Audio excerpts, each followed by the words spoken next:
Good morning all.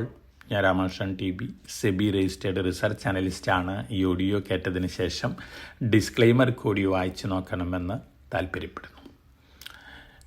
India European Union free trade agreement finalise ചെയ്തിട്ടുണ്ട്. Mother of all deals എന്നാണ് ഇതിനെ വിളിക്കുന്നത്. തീർച്ചയായിട്ടും ഇന്ത്യനെ സംബന്ധിച്ചും യൂറോപ്യൻ യൂണിയൻ കൺട്രികളെ സംബന്ധിച്ചും വളരെ പോസിറ്റീവാണ്. 27 കൺട്രികളാണ് യൂറോപ്യൻ യൂണിയനിലുള്ളത്. തീർച്ചയായിട്ടും ഈ ഡീലിൻ്റെ ഇമ്പാക്റ്റ് ഇന്നലെ നമ്മുടെ മാർക്കറ്റിൽ കണ്ടിരുന്നു. മാർക്കറ്റ് ഇന്നലെ ഓപ്പൺ ചെയ്തതിന് ശേഷം വളരെ താഴെ പോയിരുന്നു. പക്ഷേ ഡീൽ സൈനിങ് റിപ്പോർട്ട് വന്നതിന് ശേഷമാണ് വലിയ രീതിയിലുള്ളൊരു മുന്നേറ്റം നമ്മുടെ മാർക്കറ്റിലുണ്ടായിട്ടുള്ളത്. ഇന്നലെ ബെറ്റർ ക്ലോസിംഗ് ആയിരുന്നു ഇന്ത്യൻ മാർക്കറ്റിനെ സംബന്ധിച്ച് നോക്കുകയാണെങ്കിൽ. ഇന്നലത്തെ മറ്റു ഗ്ലോബൽ മാർക്കറ്റുകളിലെ പെർഫോമൻസ് നോക്കുകയാണെങ്കിൽ അമേരിക്കയിൽ ഡൗ ജോൺസ് ഇൻഡെക്സ് താഴെയാണ് ക്ലോസ് ചെയ്തിരുന്നത്. അതേസമയം S&P 500 ഇൻഡെക്സ് വീണ്ടും പുതിയ റെക്കോർഡ് ഹൈ ഹിറ്റ് ചെയ്ത് റെക്കോർഡ് ഹൈയിലാണ് ക്ലോസ് ചെയ്തിരിക്കുന്നത്. ഒപ്പം ജർമ്മൻ ഇൻഡെക്സ് ഇന്നലെ സ്ലൈറ്റ്ലി വീക്കായിട്ടാണ് ക്ലോസ് ചെയ്തിരുന്നത്, ജർമ്മൻ ഡാക്സ് ഇൻഡെക്സ്. അതേസമയം FTSE 100, CAC 40 ഫ്രാൻസ് ഇൻഡെക്സ് ആണ്. ഈ രണ്ട് ഇൻഡെക്സുകളും ബെറ്റർ ആയിട്ടാണ് ക്ലോസ് ചെയ്തിരുന്നത്. ഏഷ്യയിൽ ഇന്നലെ നോക്കുകയാണെങ്കിൽ ഹാങ്സെങ് ഇൻഡെക്സും കോസ്പി ഇൻഡെക്സും പുതിയ റെക്കോർഡ് ഹൈ ഹിറ്റ് ചെയ്ത് റെക്കോർഡ് ഹൈയിലാണ് ക്ലോസ് ചെയ്തിരുന്നത്. ഇന്ന് മോർണിംഗിലും പുതിയ റെക്കോർഡ് ഹൈ ഹിറ്റ് ചെയ്ത് റെക്കോർഡ് ഹൈയിലാണ് ഈ രണ്ട് ഇൻഡെക്സുകളും ട്രേഡ് ചെയ്യുന്നത്. ജാപ്പനീസ് ഇൻഡെക്സുകൾ ഇന്നലെ ബെറ്റർ ആയിട്ടാണ് ക്ലോസ് ചെയ്തിരുന്നത്, പക്ഷേ ഇന്ന് മോർണിംഗിൽ സ്ലൈറ്റ്ലി വീക്കാണ്. അതേസമയം ചൈനീസ് ഇൻഡെക്സുകളെല്ലാം തന്നെ ഇന്ന് മോർണിംഗിൽ ഓൾമോസ്റ്റ് ഫ്ലാറ്റ് അല്ലെങ്കിൽ ബെറ്റർ ആയിട്ടാണ് ട്രേഡ് ചെയ്യുന്നത്. ഇന്നലെ അമേരിക്കയിലെ ടെക്നോളജി സ്റ്റോക്കുകൾ വീണ്ടും മുന്നേറിയിരിക്കുകയാണ്. അതോടൊപ്പം തന്നെ ഹാർഡ് ഡിസ്ക് ഡ്രൈവ് മേക്കേഴ്സ് ആയിട്ടുള്ള Seagate technologies, western digital, memory makers ആയിട്ടുള്ള സാൻഡ് ഡിസ്ക്, അതുപോലെ തന്നെ സൗത്ത് കൊറിയയിൽ സാംസങ് ഇലക്ട്രോണിക്സ്, SK ഹൈനിക്സ്, ഇത്തരത്തിലുള്ള സ്റ്റോക്കുകളൊക്കെ വീണ്ടും പുതിയ റെക്കോർഡ് ഹൈ ഹിറ്റ് ചെയ്ത് റെക്കോർഡ് ഹൈയിൽ തന്നെയാണ് ഇന്ന് മോർണിംഗിലും ട്രേഡ് ചെയ്യുന്നത്. ഒപ്പം സെമി കണ്ടക്ടർ എക്യുപ്മെൻറ്റ് കമ്പനിയായ അപ്ലൈഡ് മെറ്റീരിയൽസും അമേരിക്കയിൽ പുതിയ റെക്കോർഡ് ഹൈ ഹിറ്റ് ചെയ്ത് റെക്കോർഡ് ഹൈയിലാണ് ക്ലോസ് ചെയ്തിരിക്കുന്നത്. മാഗ്നിഫിസൻറ്റ് 7 കമ്പനികളിലെ 3 കമ്പനികളുടെ റിസൾട്ടുകൾ, Q4 റിസൾട്ടുകൾ ഇന്ന് അമേരിക്കയിൽ അനൗൺസ് ചെയ്യുന്നുണ്ട്. ടെസ്ല, മൈക്രോസോഫ്റ്റ്, മെറ്റ പ്ലാറ്റ്ഫോം, ഈ 3 കമ്പനികളുടെ Q4 റിസൾട്ടുകളാണ് ഇന്ന് അനൗൺസ്മെൻറ്റ് വരുന്നത്. അതോടൊപ്പം തന്നെ ആപ്പിളിൻ്റെ റിസൾട്ട് നാളെ വരുന്നുണ്ട്. US ഫെഡിൻ്റെ ഇൻട്രസ്റ്റ് റേറ്റ് ഡിസിഷനാണ് ഇന്ന് വരാൻ പോകുന്നത്. US fed interest rate status quo maintain ചെയ്യുന്നതാണ് ഇപ്പോഴത്തെ റിപ്പോർട്ടുകൾ സൂചിപ്പിക്കുന്നത്. അതേസമയം ഇൻട്രസ്റ്റ് റേറ്റ് കുറയ്ക്കാനുള്ള തീരുമാനം എടുക്കുകയാണെങ്കിൽ US മാർക്കറ്റിനെ സംബന്ധിച്ച് പോസിറ്റീവായിട്ടുള്ള ന്യൂസ് തന്നെയാണ്. അതോടൊപ്പം തന്നെ ട്രംപ് ഇന്നൊരു പുതിയ സ്റ്റേറ്റ്മെൻറ്റ് ഇറക്കിയിട്ടുണ്ട്. US ഡോളർ എത്ര താഴെ പോയി കഴിഞ്ഞ് കഴിഞ്ഞാലും ഒരു പരിഭവവും അദ്ദേഹത്തിന് ഇല്ല എന്നാണ് അദ്ദേഹം പറയുന്നത്. തീർച്ചയായിട്ടും ചൈന മുമ്പ് ചെയ്ത രീതിയിൽ തങ്ങളുടെ കറൻസീനെ വീക്കൻ ചെയ്തിട്ടുകൊണ്ട് എക്സ്പോർട്സിൽ വലിയ രീതിയിലുള്ള ബെനിഫിറ്റ് നേടാനുള്ള തയ്യാറെടുപ്പിലാണ് അമേരിക്ക എന്ന് പറയുന്നുണ്ട്. പക്ഷേ അമേരിക്കനെ സംബന്ധിച്ച് നോക്കുകയാണെങ്കിൽ, US ഡോളറിനെ സംബന്ധിച്ച് നോക്കുകയാണെങ്കിൽ ധാരാളം ഔട്ട്സൈഡ് ഇൻവെസ്റ്റ്മെൻ്റ് ഉള്ളതാണ് US ട്രഷറിയിലും ഡോളറിലൊക്കെ. തീർച്ചയായിട്ടും US ഡോളർ വീക്കൻ ചെയ്യുകയാണെങ്കിൽ കറൻസി മാർക്കറ്റുകളിൽ അത് വലിയ രീതിയിലുള്ള വൊളാറ്റിലിറ്റി ഒക്കെ ഉണ്ടാക്കാനുള്ള സാധ്യതകളുണ്ട്. എന്നിരുന്നാലും ട്രംപിന് യാതൊരു കൂസലും ഇല്ല US ഡോളറിൻ്റെ ഇമ്പോർട്ടൻസ് നഷ്ടപ്പെടുന്നതിൽ. നമുക്കിതിൻ്റെയൊക്കെ ഇമ്പാക്റ്റ് കാത്തിരുന്ന് കാണണം. അതേസമയം ഇതിൻ്റെയൊക്കെ ഇമ്പാക്റ്റ് ഗോൾഡിനെ സംബന്ധിച്ച് വളരെ വളരെ പോസിറ്റീവായിട്ടുള്ളൊരു ഇമ്പാക്റ്റ് തന്നെയാണ് നൽകാൻ പോകുന്നത്. ഗോൾഡ് ഇന്നലെ ഓൾമോസ്റ്റ് ഫ്ലാറ്റ് ലെവലിലാണ് ഇന്നലെ ക്ലോസ് ചെയ്തിരുന്നത്. പക്ഷേ ഇന്ന് മോർണിംഗിൽ വീണ്ടും പുതിയ റെക്കോർഡ് ഹൈ എത്തിയിരിക്കുകയാണ്.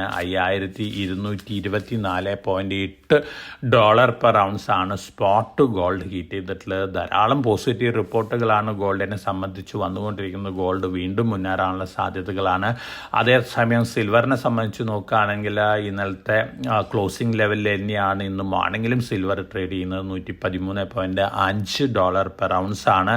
സിൽവറിൻ്റെ ഫ്യൂച്ചേഴ്സ് പൊസിഷൻസിലൊക്കെ ചിക്കാഗോ മെർക്കൻറ്റൈൽ എക്സ്ചേഞ്ച് വീണ്ടും മാർജിൻസ് കൂട്ടിയിരിക്കുകയാണ്. അതോടൊപ്പം തന്നെ പ്ലാറ്റിനത്തിൻ്റെയും മാർജിൻസ് കൂട്ടിയിരിക്കുകയാണ്. അതിൻ്റെ ഒരു മൈനർ ഇമ്പാക്റ്റ് ഇന്ന് മോർണിംഗിലുണ്ട്. അതേസമയം സിങ്ക് വീണ്ടും പുതിയ 4 ഇയർ ഹൈ ഹിറ്റ് ചെയ്തിട്ടാണ് ഇന്ന് മോർണിംഗിലും ട്രേഡ് ചെയ്യുന്നത്. ഇന്നലെയും ക്ലോസ് ചെയ്തിരിക്കുന്ന അത്തരത്തിലുള്ള ലെവലിൽ തന്നെയാണ്. മറ്റ് കമ്മോഡിറ്റികളെല്ലാം തന്നെ മൈനർ വേരിയേഷനേ ഉള്ളൂ. അതേസമയം ബ്രന്റ് ക്രൂഡ് ഓയിൽ ബെറ്റർ ആയിട്ടാണ് ഇന്നലെ ക്ലോസ് ചെയ്തിരിക്കുന്നത്.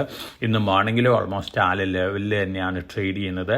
ഇന്ത്യൻ രൂപ US ഡോളറിന് എഗൻസ്റ്റ് ആയിട്ട് ഇന്നലെ ഓൾമോസ്റ്റ് ഫ്ലാറ്റ് ക്ലോസിംഗ് ആണ്. 91.82 രൂപ പെർ ഡോളറിനാണ് ഇന്നലെ ക്ലോസ് ചെയ്തിരിക്കുന്നത്. ഇനി ഗോൾഡിനെ സംബന്ധിച്ച് നോക്കുകയാണെങ്കിൽ സെൻട്രൽ ബാങ്ക് ബൈയിങ് ഡാറ്റ വരാനുണ്ട്. അതേസമയം ഓൾമോസ്റ്റ് എല്ലാ റിസർച്ച് ഹൗസസും പ്രെഡിക്റ്റ് ചെയ്തിരിക്കുന്നത് ഗോൾഡ് വീണ്ടും വലിയ രീതിയിൽ അടുത്ത മാസങ്ങളിൽ മുന്നേറുമെന്ന തരത്തിലുള്ള പ്രഡിക്ഷൻസാണ്. നമ്മൾ ദിവസങ്ങൾക്ക് ആഴ്ചകൾക്ക് മുമ്പ് തന്നെ ഇത്തരത്തിലുള്ള ഇൻഡിക്കേഷനൊക്കെ നൽകിയിരുന്നു. ധാരാളം ഇൻവെസ്റ്റേഴ്സ് ഗോൾഡ് ETF-ലും അതുപോലെ തന്നെ സിൽവർ ETF-ലൊക്കെ നല്ല രീതിയിലുള്ള ഇൻവെസ്റ്റ്മെൻ്റൊക്കെ നടത്തി നല്ല റിട്ടേൺ ആയിട്ടാണ് ഇരിക്കുന്നത്. സിൽവറിൻ്റെ കാര്യത്തിൽ നോക്കുകയാണെങ്കിൽ വീണ്ടും പോസിറ്റീവ് റിപ്പോർട്ടുകൾ തന്നെയാണ്. അതേസമയം നമുക്കൊരു വൊളാറ്റിലിറ്റി ഒക്കെ സിൽവറിൻ്റെ കാര്യത്തിൽ എക്സ്പെക്റ്റ് ചെയ്യാം. ഇനി നമ്മളെ സംബന്ധിച്ച് മറ്റ് ന്യൂസ് ഫ്ലോസ് പൊതുവേ നോക്കുകയാണെങ്കിൽ RVNL 242 കോടി രൂപ വരെ ഓർഡർ ബാക്ക് ചെയ്തിട്ടുണ്ട്. സൗത്ത് സെൻട്രൽ റെയിൽവേയിൽ നിന്നാണ്. ONGC സാംസങ് ഹെവി ഇൻഡസ്ട്രീസ് ആയിട്ടൊരു JV വരെയാണ്. വെരി ലാർജ് ഇതേൻ കാരിയേഴ്സ് ഷിപ്പുകൾ ഉണ്ടാക്കാനുള്ള ഒരു JV ആണ്. പോസിറ്റീവാണ്. ടിറ്റഗ്ര റെയിൽവേ സിസ്റ്റം ABB ആയിട്ടുള്ള ടൈപ്പിൽ 25 kV മെട്രോ ട്രെയിൻസിനുള്ള പ്രൊപ്പൽഷൻ സിസ്റ്റംസ് സപ്ലൈ ആണ്. മുമ്പ് ഈ ടെക്നോളജി ABBയിൽ നിന്ന് ടിറ്റഗ്ര റെയിൽവേ സിസ്റ്റം സ്വന്തമാക്കിയിരുന്ന ഒരു ടെക്നോളജിയാണ്. പോസിറ്റീവാണ്. ഡീപ്പ് ഇൻഡസ്ട്രീസ് 108 കോടി രൂപ വരെ ഓർഡർ ബാക്ക് ചെയ്തിട്ടുണ്ട്. BYD ബിൽഡ് യുവർ ഡ്രീം എന്ന് പറയുന്ന BYD ഇന്ത്യയിൽ മേക്ക് ഇൻ ഇന്ത്യ പ്രോസസ്സിൽ കൂടി ഇന്ത്യയിൽ കാറുകളും SUVകളും ഇറക്കാനുള്ള നീക്കത്തിലാണ്. വളരെ പോസിറ്റീവായിട്ടുള്ള ഒരു ഡിസിഷൻ തന്നെയാണ്. BYDനെ സംബന്ധിച്ച് നോക്കുകയാണെങ്കിൽ മേക്ക് ഇൻ ഇന്ത്യ വരുമ്പോൾ തീർച്ചയായിട്ടും ഇന്ത്യക്കാരെ സംബന്ധിച്ചും BYDയുടെ വെഹിക്കിൾസ് ലഭിക്കുകയാണ്. ഒപ്പം ഇന്നലെ പ്രൊമോട്ടർ ബൈയിങ് സ്റ്റോക്ക് നോക്കുകയാണെങ്കിൽ DB കോർപ്പാണ് ഇന്നലെ പ്രൊമോട്ടേഴ്സ് ബൈ ചെയ്തിട്ടുള്ളത്. അതോടൊപ്പം തന്നെ ആക്സിക്കേറ്റ് ടെക്നോളജിയിലെ പ്രൊമോട്ടേഴ്സ് സ്റ്റോക്ക് പ്ലെഡ്ജ് ചെയ്തിട്ടുണ്ട്. സ്ലൈറ്റ് നെഗറ്റീവ് ന്യൂസാണ് ഈ ന്യൂസ്. ഇതൊക്കെയാണ് പൊതുവെയുള്ള ന്യൂസ് ഫ്ലോസ്. അതേസമയം India European union trade deal mother of all deals എന്നാണ് രണ്ട് കൂട്ടരും പറഞ്ഞിരിക്കുന്നത്. യൂറോപ്യൻ യൂണിയൻ അതുപോലെ തന്നെ ഇന്ത്യ ഗവൺമെൻറ് ഒക്കെ പറഞ്ഞിരിക്കുന്നത് ഇന്ത്യയിൽ നിന്ന് യൂറോപ്പിലേക്ക് എക്സ്പോർട്ട് ചെയ്യുന്ന യൂറോപ്യൻ യൂണിയനിലേക്ക് എക്സ്പോർട്ട് ചെയ്യുന്ന 99.5% ഐറ്റത്തിന്മേലും ഉള്ള ഡ്യൂട്ടിയാണ് റിവൈസ് ചെയ്ത് ലോവർ ലെവലിലേക്ക് വരാൻ പോകുന്നത്. കുറേയൊക്കെ സീറോ ആയിട്ട് മാറുകയാണ്. അതോടൊപ്പം തന്നെ ഇന്ത്യ യൂറോപ്യൻ യൂണിയനിൽ നിന്ന് ഇമ്പോർട്ട് ചെയ്യുന്ന 96.6% ഐറ്റത്തിന്മേലും ഡ്യൂട്ടി ഓൾമോസ്റ്റ് സീറോയിലേക്ക് വരികയാണ്. ഓട്ടോമൊബൈൽസിൻ്റെ ഇമ്പോർട്ട് ഡ്യൂട്ടി ഇപ്പം 110% അത് 10 വർഷത്തിനുള്ളിൽ 10%ത്തിലേക്ക് താഴെ വരികയാണ്. ഈ സ്കീം ഇംപ്ലിമെൻറ്റേഷൻ മിക്കവാറും അടുത്ത 6 മാസത്തിനുള്ളിൽ ഉണ്ടാവും. 2026 കലണ്ടർ ഇയറിൽ തന്നെ ഇംപ്ലിമെൻറ്റ് ചെയ്യുന്നതാണ് പറയുന്നത്.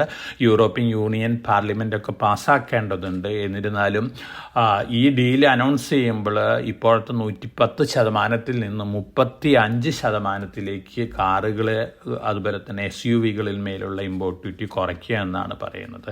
ധാരാളം ഐറ്റംസ് ഡ്യൂട്ടി ഫ്രീ ആവുകയാണ്. അതിൻ്റെയൊക്കെ പോസിറ്റീവ് ഇമ്പാക്റ്റുകൾ അതാത് സെക്ടർ സ്റ്റോക്കുകൾ കാണാം. ഏറ്റവും മേജർ ബെനിഫിഷ്യറീസ് ആയിട്ടുള്ള ടെക്സ്റ്റൈൽസും അതുപോലെ തന്നെ സ്പെഷ്യാലിറ്റി കെമിക്കൽസ്, ഫുട്വെയർസ്, അപ്പാരൽസ് ഇത്തരത്തിലുള്ള സെക്ടറുകളാണ് ഏറ്റവും മേജറായിട്ടുള്ള ബെനിഫിറ്റ്സ് നേടാൻ പോകുന്നത് ഫ്രീ ട്രേഡ് അഗ്രിമെൻറ്റ് യൂറോപ്യൻ യൂണിയനായിട്ടുള്ള ഫ്രീ ട്രേഡ് അഗ്രിമെൻറ്റിൽ നിന്ന്.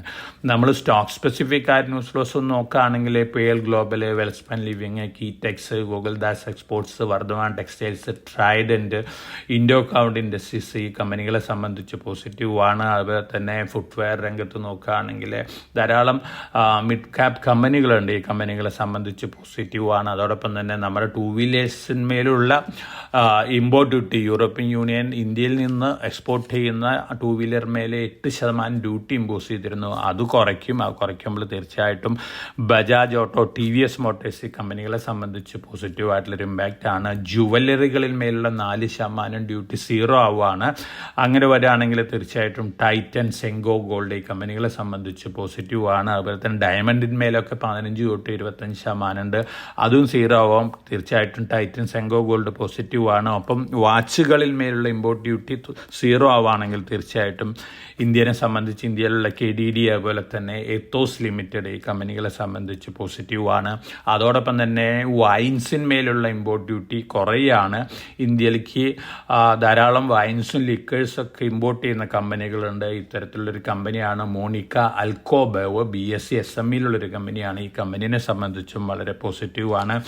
ഇത്തരത്തിലുള്ള ഇത്തരത്തിലുള്ള ധാരാളം പോസിറ്റീവ് ഇമ്പാക്റ്റ് ലഭിക്കുന്ന കമ്പനികളുണ്ട് India European Union free trade അഗ്രിമെൻറ്റിൽ നിന്ന്. തീർച്ചയായിട്ടും ഇന്ത്യനെ സംബന്ധിച്ച് വളരെ പോസിറ്റീവായിട്ടുള്ള ന്യൂസാണ്. അപ്പോൾ നമ്മുടെ ഫുട്വെയർ സെഗ്മെൻറ്റ്, ലെതർ സെഗ്മെൻറ്റ്, അതുപോലെ തന്നെ ടെക്സ്റ്റൈൽ അപ്പാരൽ സെഗ്മെൻറ്റ്, ഓപ്പൺ എയർക്രാഫ്റ്റുകൾ, അതുപോലെ തന്നെ സ്പേസ് ക്രാഫ്റ്റുകൾ, ഈ സെഗ്മെൻറ്റിലുണ്ടായിരുന്ന ഡ്യൂട്ടിയും സീറോ ആവുകയാണ്. ഇലക്ട്രിക്കൽ എക്യുപ്മെൻറ്റുകളിൽ മേലുണ്ടായിരുന്ന 44% ഡ്യൂട്ടി സീറോ ആവുകയാണ്. അപ്പോൾ ഇത്തരത്തിൽ ധാരാളം പോസിറ്റീവ് ഇമ്പാക്റ്റ് ഉണ്ടാക്കുന്ന ഒരു ഡീലാണ് ഇന്ത്യയും യൂറോപ്യൻ യൂണിയനും തമ്മിൽ ഇന്നലെ സൈൻ ചെയ്തിട്ടുള്ളത്. തീർച്ചയായിട്ടും അമേരിക്ക വലിയ രീതിയിലാണ് ഇന്ത്യൻ ഇമ്പോർട്ടിന്മേൽ, അതായത് ഇന്ത്യ അമേരിക്കയിലേക്ക് എക്സ്പോർട്ട് ചെയ്യുന്ന ഗുഡ്സിന്മേൽ താരിഫ് ഏർപ്പെടുത്തിയിരിക്കുന്നത്. തീർച്ചയായിട്ടും ഇന്ത്യനെ സംബന്ധിച്ച് ഇതിനെ മറികടക്കാനായിട്ട് യൂറോപ്യൻ യൂണിയനിലുള്ള 27 രാജ്യങ്ങളിലേക്കുള്ള ഫ്രീ ട്രേഡ് അഗ്രിമെൻറ്റ് ഉപകരിക്കും എന്നുള്ളൊരു എക്സ്പെക്റ്റേഷനാണുള്ളത്. തീർച്ചയായിട്ടും അടുത്ത ദിവസങ്ങളിൽ ഒരു പക്ഷേ അമേരിക്കൻ പ്രസിഡൻറ്റും അവരുടെ താരിഫൊക്കെ കുറയ്ക്കാനുള്ള സാധ്യതകളുണ്ട്. അതേസമയം നമ്മളെ സംബന്ധിച്ച് Q3 റിസൾട്ടുകൾ വന്നുകൊണ്ടിരിക്കുകയാണ്.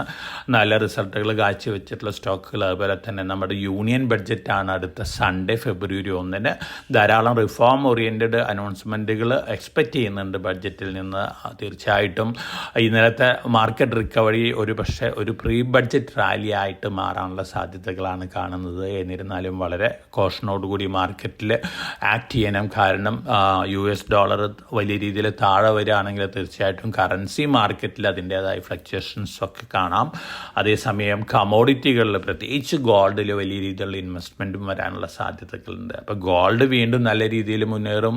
സിൽവറും പോസിറ്റീവ് ബയാസോട് കൂടിയുള്ള ഒരു ആക്ഷൻ തന്നെയാണ് നമ്മൾ എക്സ്പെക്റ്റ് ചെയ്യുന്നത്. എന്നിരുന്നാലും സിൽവറിലൊരു വളാട്ടിലിറ്റിക്ക് കൂടാനുള്ള സാധ്യതകളുണ്ട്. അതോടൊപ്പം തന്നെ സിങ്ക്, പ്ലാറ്റിനം, പലേഡിയം, കോപ്പർ, ഈ കമോഡിറ്റികൾ മുന്നേറും എന്നുള്ള എക്സ്പെക്റ്റേഷനാണുള്ളത്. അപ്പോൾ എല്ലാവർക്കും നല്ലൊരു ട്രേഡിൻ്റെ ആശംസിച്ചുകൊണ്ട് ഞാൻ ഇന്നത്തെ പ്രീ മാർക്കറ്റ് കമൻട്രിയോട് അവസാനിപ്പിക്കുകയാണ്. Thank you.